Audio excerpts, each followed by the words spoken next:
Hey guys, what's going on? It's Lefty from 643 Productions back again with another video commentary.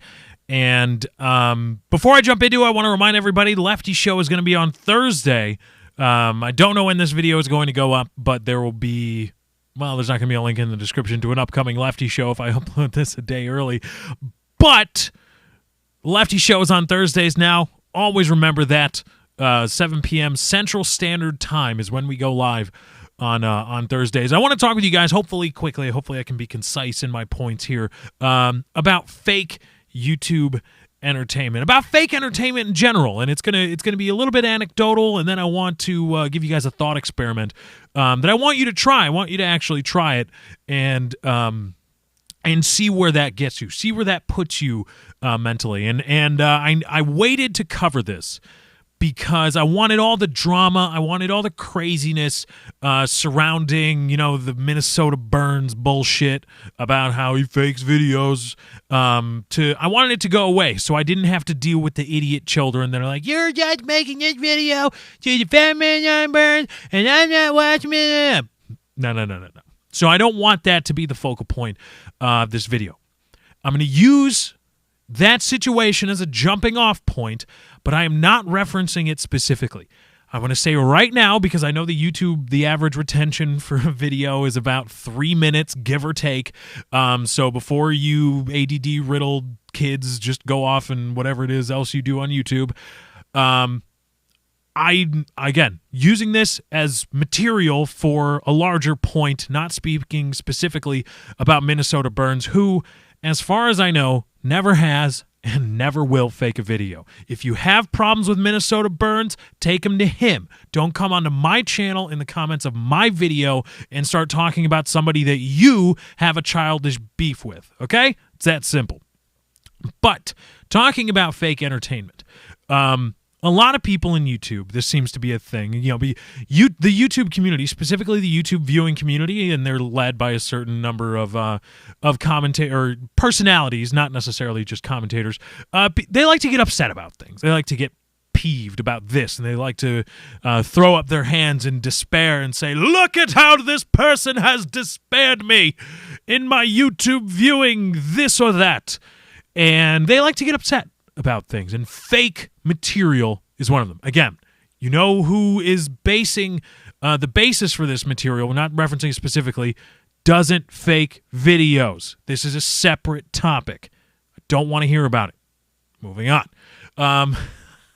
I swear, some of you are going to be in the comments like, why is he just reiterating that point over and over again? Trust me, I have to. I deal with this on a daily basis. There's a lot of idiots out there. But they like to get upset about fake content. Fake this, fake that. How dare you fake? And it's oh my goodness, I enjoyed your content, but then I realized that you faked it, or this was fake, or this aspect wasn't exactly as real as I thought it was, and so that negates everything you've ever done, all the entertainment that you've ever provided me totally for free, on demand. Services that you usually have to pay for. But, okay, I want to tell you a story. When I was in high school, around 2004, 2005, I want to say, forget the actual dates. I was new, relatively speaking, to the internet realm. I was new to interactions on the internet, so I didn't really get the kind of tongue-in-cheek humor that you find a lot. I wasn't really hip to that yet. Also, I'm a big dumb idiot. That helps. And I watched a web series with my buddy in high school called Pure Ownage. And they spelled it Purepwnage. Obviously, a lot of people say Ponage, but they pronounced it in the series. They pronounced it Ownage still, which is why I say Ownage instead of Ponage, and why I think everybody should as well, because it's a typo. It's meant to be a joke about how close the keys are on the keyboard. But anyway, I watched that series. And it was it turned out to be a complete mockumentary, right? A complete production about gamers and being a gamer and the gamer lifestyle and all that stuff. It was a complete mockumentary, complete production. Funny stuff. But in the first season, the first few episodes, they played it straight. They never broke what in the wrestling business is called kayfabe. They never broke character. And they delivered it straight like a wrestler would in the WWE or whatever else. And they played it like that. And so I took it as, I was like, well, okay, some of the things are obviously a little bit exaggerated for comedic intent, but I thought it was cool. I thought it was more of a realistic portrayal of a guy and his brother in Canada. I thought it was. And then at the end of the first season, they had a big reveal, and then things just got crazy. I think around like the 5th or 6th episode, some guy pulls out a ray gun, and I'm like, oh, okay. And I thought, oh, well, now they're trying to have this ridiculous storyline. I think they could just do man on the street stuff with the the gamer. But anyway, it turned out to be a production, complete fake production. And when I originally saw that, I was kind of just like, man, that sucks. That's kind of that kind of cheapens the series in and of itself. But then I thought about it, and I was like, well, wait a minute. The things that you all liked about that show, the characters, their interactions, the way they keyed on the social stereotypes of gamers, and how a gamer isn't necessarily a fat, awkward nerd, or how a nerd always loses and stuff like that. All those messages, all those interactions, all that comedy still works. It still exists. It still exists within the confines of that show. In that construct, it still exists. It's still real in that sense. It's just that the actors, they're actors. So what?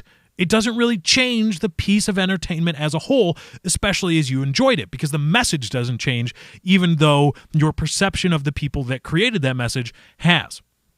And even then, the perception was your fault. And so I was like, well, okay, yeah. So then they came back with second season, and I really enjoyed it. I don't know. They got picked up by Canadian TV. I don't know if they're still doing episodes. And so that's my anecdotal story about my interaction with fake entertainment. I came back and I was like, oh, well, never mind. What am I pissed about? And so now I want to task you to think about your favorite YouTuber. It helps if they're a bigger personality. Like, let's say Epic Mealtime, right? Are they really eating that all the time? Like that all the time? Are they really getting that drunk all the time? Really? Are they really doing that? Are they really trying to teach you how to cook those things? Or is it more of like a tongue-in-cheek kind of America play on American stereotypes? Isn't that fake? Wouldn't that constitute fake? What TV shows do you watch? Think about all the TV shows you watch. Are any of them fake? What about movies? Do you only watch documentaries? Even if you do only watch documentaries, if you watch a Michael Moore documentary, you're pretty much watching a fictionalization. That's my point. Regardless, irrespective of the entertainment being real or fake, it still is real in its own context. In the context that you view it, in the way you consume it, it is real. It has to be. There's no other way. Unless you are part of the production or you are the one making the video, it's real to you when you watch it because it exists in its own construct. So think about that. Think about that with respect to fake entertainment the next time you hear somebody say, oh, well, this is fake, that's fake, it's a big piece of crap, blah, blah, blah. Think about that. But anyway, guys, it's my time. I got to get out of here. Thank you for joining. I hope you enjoyed. Be sure to drop a like on this video if you did enjoy. Remember, likes, favorites, comments, and shares via Facebook and Twitter do help me out. Thank you for joining. I hope you enjoyed. I'm out.